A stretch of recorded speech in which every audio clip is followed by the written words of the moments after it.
الله وبركاته. الحمد لله رب العالمين، والصلاة والسلام على رسوله الكريم وعلى آله وصحبه أجمعين. أما بعد، فقد قال الله تبارك وتعالى في الفرقان المجيد: أعوذ بالله من الشيطان الرجيم، بسم الله الرحمن الرحيم، انما یخشی اللہ من عباده العلماء، صدق اللہ العظیم۔ پتا پتا بوٹا بوٹا حال ہمارا جانے ہے، پتا پتا بوٹا بوٹا حال ہمارا جانے ہے، جانے نہ جانے گل ہی نہ جانے باغ تو سارا جانے ہے۔ آج یوم جمہوریہ 26 جنوری ہے اور پورا ملک گنتنتر دیوس منا رہا ہے، اور پورے دیش کے اندر یوم جمہوریہ منایا جا رہا ہے۔ آپ حضرات کو یہ معلوم ہونا چاہیے کہ ہمارا دیش 15 اگست 1947 کو آزاد ہوا، اور 26 جنوری 1950 کو جو کانسٹیٹیوشن ہے ہمارا، جو ہمارا دستور ہے، وہ نافذ ہوا، جس کے لیے باقاعدہ ڈاکٹر امبیڈکر صاحب کی قیادت میں ایک کمیٹی تشکیل دی گئی، جس میں 35 مسلمان تھے، اور مل کر کے کانسٹیٹیوشن بنایا گیا۔ تو یہ جو کانسٹیٹیوشن نافذ ہوا، ہمارے ملک کا اپنا دستور بنا، وہ 26 جنوری 1950 کو۔ اس وجہ سے ہم لوگ اس دن 26 جنوری پورے دیش کے اندر بہت جوش و خروش کے ساتھ منایا جاتا ہے۔ لیکن سب سے اہم بات یہ ہے کہ آج ہم نے اپنے ریئل فریڈم فائٹرز کو فراموش کر دیا، جنہوں نے اپنے جان کا نذرانہ پیش کیا ہے اور دیش کے لیے اپنے خون کو بہایا ہے، تب جا کر آج یہ دیش آزاد ہوا ہے۔ لیکن آج ہم نے ان کا نام بھی فراموش کر لیا، ان کی تاریخ بھی فراموش کر لی۔ مختصراً میں آپ حضرات کے سامنے ان کی تاریخ پیش کرنا چاہتا ہوں کہ جب انگریزوں نے اس ملک کے اوپر اپنا ناپاک قدم رکھا اور یہاں کے وہ قابض اور حکمران بن گئے، اور پھر وہ وقت بھی آیا کہ انہوں نے یہ اعلان کر دیا کہ خلقت خدا کی ملک بادشاہ کا اور حکم بہادر کمپنی کا چلے گا۔ اس فارمولے کو لے کر کے انہوں نے معاہدہ کر لیا، اور پھر جگہ جگہ انہوں نے اپنے پنجے گاڑ لیے اور ہندوستانیوں کو اپنا غلام بنا لیا۔ ہندوستانیوں کا خون ان کے پسینے سے بھی ارزا ہونے لگا۔ تو ایسے نازک وقت میں سب سے پہلے جس شخصیت نے علم بغاوت بلند کیا، وہ محدث کبیر، امام جلیل، رئیس الاولیاء، فخر چمن، محرم فن، نازش وطن، شاہ عبدالعزیز ابن شاہ ولی اللہ محدث دہلوی رحمۃ اللہ، جنہوں نے سب سے پہلے 1803 کے اندر 1803 کے اندر ہندوستان کے اندر جہاد کا فتویٰ دیا تھا۔ حضرت شاہ عبدالعزیز رحمۃ اللہ علیہ کا فتویٰ کیا تھا؟ گویا ایک برق بے اما تھا جو دشمنوں کے نخل تمنا پر گر پڑا، دشمنوں کی نیندیں حرام ہو گئیں، جگہ جگہ آزادی کے شعلے بھڑکنے لگے، جگہ جگہ آزادی کے پرچم لہرانے لگے، حوصلوں نے انگڑائیاں لینا شروع کر دی۔ مدارس میں بیٹھ کر علماء کرام اور مساجد کے ائمہ حضرات، خانقاہوں کے مشائخ اور سب لوگ میدان کے اندر آ گئے، اور میں اکیلا ہی چلا تھا جانب منزل، مگر راہ رواتے گئے اور کارواں بنتا گیا کہ مصداق ہو گئے۔ پھر اس کے بعد جنگ آزادی کی لڑائی شروع ہوئی۔ سب سے پہلے شاہ عبدالعزیز محدث دہلوی رحمۃ اللہ علیہ نے فتویٰ دیا، پھر شاملی پر 2 محاذ بنتے ہیں، ایک کی قیادت اور کمانڈر حاجی امداد اللہ مہاجر مکی رحمۃ اللہ علیہ نے کی، دوسرے کے کمانڈر حافظ ضامن شہید رحمت اللہ علیہ، جن کی شہادت تھی اسی کے اندر ہو۔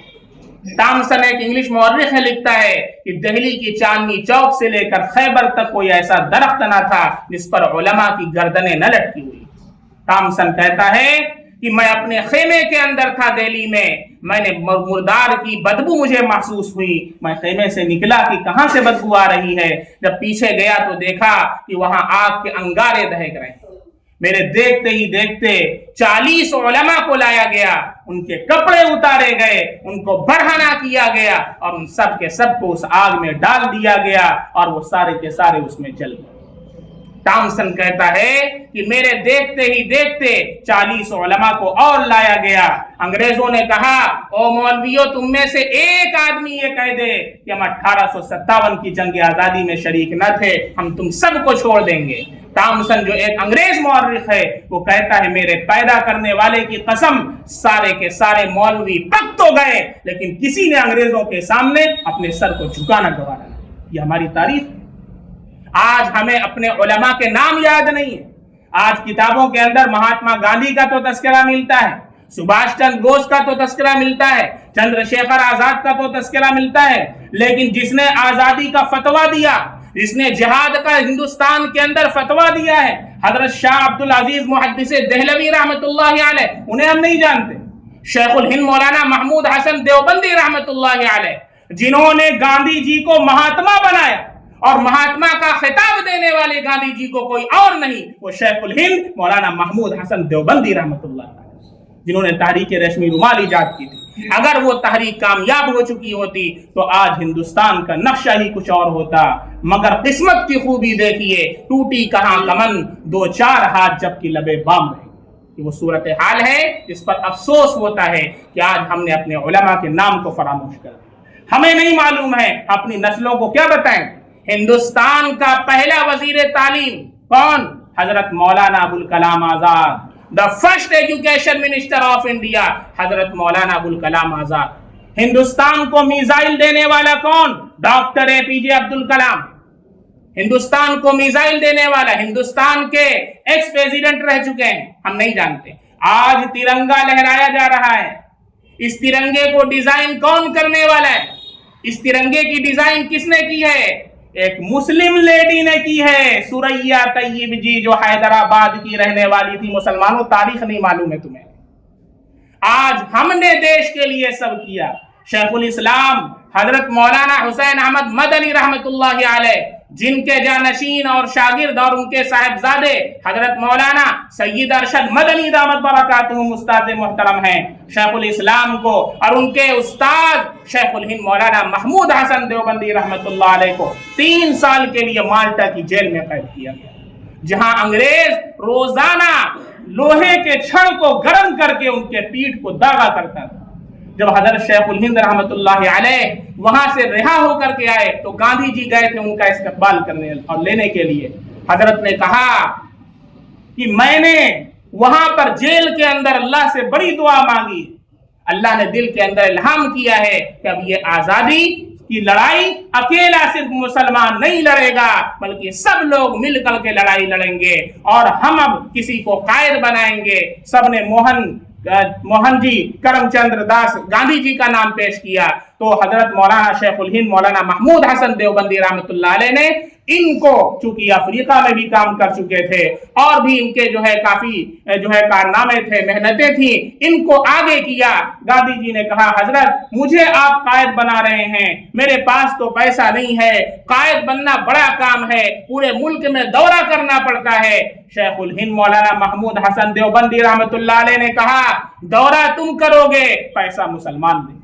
مسلمانوں نے اپنے پیسے سے گاندھی جی کو پورے ملک کا دورہ کرایا اور Mahatma Gandhi father of nation کا لقب شیخ الہند رحمت اللہ علیہ نے دیا، تب جا کر کے مہاتما گاندھی بنے ہیں۔ لیکن جس نے انہیں مہاتما گاندھی بنایا ہے ہم ان کو نہیں جانتے، وہ شیخ الہند مولانا محمود حسن دیوبندی رحمت اللہ علیہ، ایک پتلا دبلا انسان، دیکھنے میں نہ لگے کہ ایک بوڑھا سا آدمی، لیکن مدرسے میں بیٹھ کر، چٹائی پر بیٹھ کر قرآن حدیث کی تعلیم دینے والا، اور ایسا کام کر رہا ہے کہ وہ پورے ہندوستان کے اندر وہ جنگ آزادی کی لڑائی کے لیے روح پھونک رہا ہے۔ ان کے شاگرد مولانا عبیداللہ سندھی رحمت اللہ علیہ، جنہوں نے ان کو افغانستان بھیجا، افغانستان کے اندر عبیداللہ سندھی رحمت اللہ علیہ نے کی گورنمنٹ انڈیا کے باہر قائم کرنے والے کوئی اور نہیں، مولانا عبیداللہ سندھی رحمت اللہ علیہ، جو مدرسے کے پڑھے ہوئے، انڈیا کی گورنمنٹ انڈیا کے باہر قائم کیا ہے۔ کوئی بتانے والا؟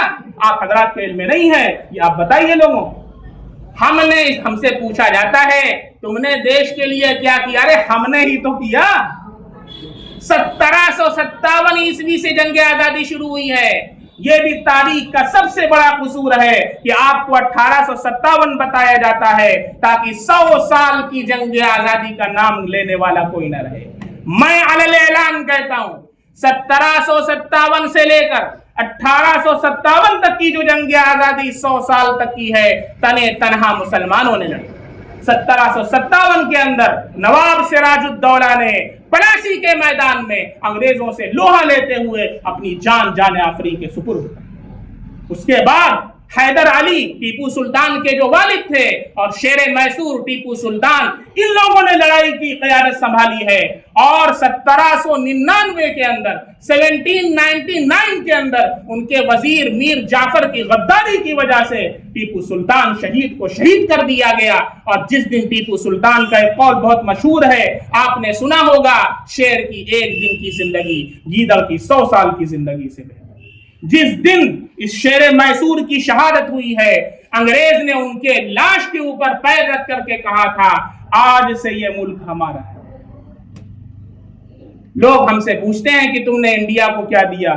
پتا پتا بوٹا بوٹا حال ہمارا جانے ہے، جانے نہ جانے گل ہی نہ جانے باغ تو سارا جانے۔ انڈیا کی مٹی سے پوچھو گے تو ہماری شہادت کی گواہی دیں گے، انڈیا کے ذرے سے پوچھو گے، بھارت کے ذرے اور قطرے سے پوچھو گے تو یہ مسلمانوں کی وفاداری کے گیت سنائیں گے۔ میں آپ کو بتا دوں آخری بات، شیخ الاسلام حضرت مولانا حسین احمد مدنی رحمت اللہ علیہ نے فتویٰ دیا تھا انگریز کی فوج میں بھرتی ہونا حرام۔ اس فتوے کی وجہ سے شیخ الاسلام کے خلاف وارنٹ جاری کر دیا گیا، اور یہ کہا گیا جہاں شیخ الاسلام کو دیکھا جائے گولی مار دی جائے، گرفتار کر لیا جائے، پکڑ لیا جائے۔ اسی حال میں کراچی کے اندر ایک کانفرنس ہوتی ہے، اس کانفرنس کی صدارت مولانا حسین احمد مدنی کو کرنا تھا۔ لوگوں کا خیال تھا کہ حسین احمد مدنی نہیں آئے گا کیونکہ وارنٹ جاری ہو چکا ہے، لیکن لوگوں کی آنکھیں پھٹی کی پھٹی رہ گئیں جب شیخ الاسلام مولانا حسین احمد مدنی رحمت اللہ علیہ کفن بردوش ہو کر کفن کو لے کر کے اسٹیج پر تشریف لاتے ہیں اور جلسے کی صدارت فرماتے ہیں۔ اور یہ کہا تھا انگریز کی فوجوں کو، شیخ الاسلام رحمت اللہ علیہ نے اشارہ کرتے ہوئے کہا تھا، وہاں سارے انگریزی فوج کھڑے ہوئے تھے، کہا تھا کھلونا سمجھ کر نہ برباد کرنا کہ ہم بھی کسی کے بنائے ہوئے ہیں، اور فرنگی کی فوجوں میں حرمت کے فتوے سرے دار چڑھ کر بھی گائے ہوئے ہیں۔ فرنگی کی فوجوں میں حرمت کے فتوے سرے دار چڑھ کر بھی گائے ہوئے ہیں، یعنی سولی پر لٹکا دو گے تو بھی میں یہی فتویٰ دوں گا کہ فرنگی کی فوج میں داخل ہونا حرام ہے۔ حضرت کو عدالت میں پیش کیا گیا، وکیل نے کہا ارے مولانا خالی ایک بار کہہ دیجئے کہ میں نے یہ فتویٰ نہیں دیا ہے، میرا دماغ ٹھیک نہیں تھا، ہم بچا لیں گے۔ مولانا نے جج کے سامنے کہا پہلے بھی یہ فتویٰ دیا تھا، آج بھی دیتا ہوں اور آئندہ بھی دیتا رہوں گا کہ انگریز کی فوج میں بھرتی ہونا حرام ہے، حرام ہے، حرام۔ یہ ہمارے مولانا کی قربانی، مدرسے کے پڑھے ہوئے علماء کی قربانی ہے۔ آج انہوں نے قربانی نہ دی ہوتی، اس دیش کے لیے 51,000 مسلمانوں کی شہادت ہوئی ہے اور 14,000 علماء کرام نے اپنی گردن کو قربان کر دیا۔ یہ جو جامعۃ الاسلامیہ دارالعلوم دیوبند کا آپ نام سنتے ہیں، کیوں قائم کیا گیا تھا اسے؟ اس کے قیام کا مقصد ہی یہی تھا کہ یہاں سے مجاہدین تیار ہوں گے، کیونکہ سارے مجاہدین ختم ہو رہے ہیں، پیدا کہاں سے ہوں گے؟ اس کے لیے دارالعلوم دیوبند کو قائم کیا گیا تھا، جس پر شر پسند عناصر کی نگاہ ہمیشہ لگی رہتی ہے اور اس کو بدنام کرنے کے چکر میں پڑے رہتے ہیں۔ اس لیے میں آپ کو بتا دوں، آپ اپنی تاریخ کو یاد رکھیں اور اپنے ہم وطنوں کو اور غیر مسلموں کو اور برادران وطن تک بھی اور اپنی نسلوں کو بھی اپنی تاریخ بتائیں، کیونکہ جو قوم اپنی تاریخ فراموش کر دیتی ہے صفحہ ہستی سے اس کا نام و نشان مٹا دیا ہے۔ اس لیے میری بات کو آپ اچھی طرح سمجھیں، جب ہمیں تاریخ معلوم نہیں ہے اپنے بچوں کو کیا بتلائیں گے؟ میرے بھائیوں، ضرورت اس بات کی ہے کہ آج کانسٹیٹیوشن کو جانیں، جیسا کہ ہمارے پرائم منسٹر صاحب کا اعلان ہے کہ ایک ہاتھ میں قرآن اور ایک ہاتھ میں کمپیوٹر دیکھنا چاہتا ہوں۔ میں کہتا ہوں بہت اچھا اعلان کیا آپ نے، اسی کی پہل کرتے ہوئے ہم نے 2018 میں الحکمہ انٹرنیشنل انگلش میڈیم اسکول سوٹاٹی بازار میں قائم کیا۔ الحمدللہ جہاں پر بچے ایک ہاتھ میں قرآن اور ایک ہاتھ میں کمپیوٹر لیتے ہیں، اتنا ان کو تعلیم دی جاتی ہے کہ وہ کہیں کسی کے محتاج نہیں ہوتے۔ ابھی پورے لاک ڈاؤن کے اندر الحمدللہ ہمارے بچوں نے 5 وقتہ جماعت اپنے گھر کے اندر کرائی ہے، عیدین کی نماز پڑھائی ہے، خطبہ دیا ہے، جمعہ پڑھایا ہے، الحمدللہ تراویح کی نماز پڑھائی ہے۔ ہر مسلمان کو اتنا علم ہونا چاہیے کہ وہ اپنے دینی مسائل کو خود سے سمجھے اور حل کر سکے، اتنا علم اسے ہونا چاہیے، کسی کا محتاج نہ رہے۔ الحمدللہ ہم یہ چاہتے ہیں کہ ہمارے سارے بچے پڑھ لکھ کر کے IAS بنے، IPS بنے، جج بنے اور اونچے سے اونچے پوسٹ کے اوپر جائیں، اپنے ہندوستان کی اور قوم کی خدمت کریں، لیکن اسلامک آئیڈینٹی کے ساتھ، اسلامی تشخص کے ساتھ۔ ہم جہاں رہیں گے انشاءاللہ ہم ایمانداری اور آنیسٹی کے ساتھ، اپنے اسلامک آئیڈینٹی کے ساتھ ہم ملک کی قوم کی خدمت کریں گے انشاءاللہ، اور ہندوستان کو ایک بہتر ہندوستان بنانے میں اپنا کردار ثابت کریں گے۔ ہماری درخواست ہے تمام حضرات سے اور غیر مسلموں سے، ہمارے برادران وطن سے بھی درخواست ہے کہ آپ ہمیں شک کی نگاہ سے نہ دیکھیں۔ اس دیش کے لیے جتنا ہم نے خون بہایا ہے اتنا کسی کا پسینہ بھی نہیں بہا ہے۔ اللہ رب العزت سے دعا ہے اللہ ہم سب کو اس دیش کی حفاظت کرنے کی توفیق عطا فرمائے۔ نفرت کی سیاست جو لوگ کر رہے ہیں، نفرت کا ماحول پیدا کرنا چاہتے ہیں، اللہ رب العزت ایسے لوگوں کا خاتمہ فرمائے۔ اللہ وہی پیار والا، محبت والا ہندوستان پھر سے لوٹا دے جیسا کہ اللہ رب العزت نے ہمارے گاندھی جی، شیخ الہند مولانا محمود حسن دیوبندی، مولانا ابوالکلام آزاد کے دور میں تھا۔ اور اللہ تعالیٰ پیار اور محبت کے ساتھ ہم سب کو مل کر کے اس ہندوستان کو ترقی ادا کرنے میں اور اس کی تعمیر میں اللہ تعالیٰ بہتر کردار ادا کرنے کی توفیق عطا فرمائے۔ آمین۔ وآخر دعوانا ان الحمدللہ رب العالمین۔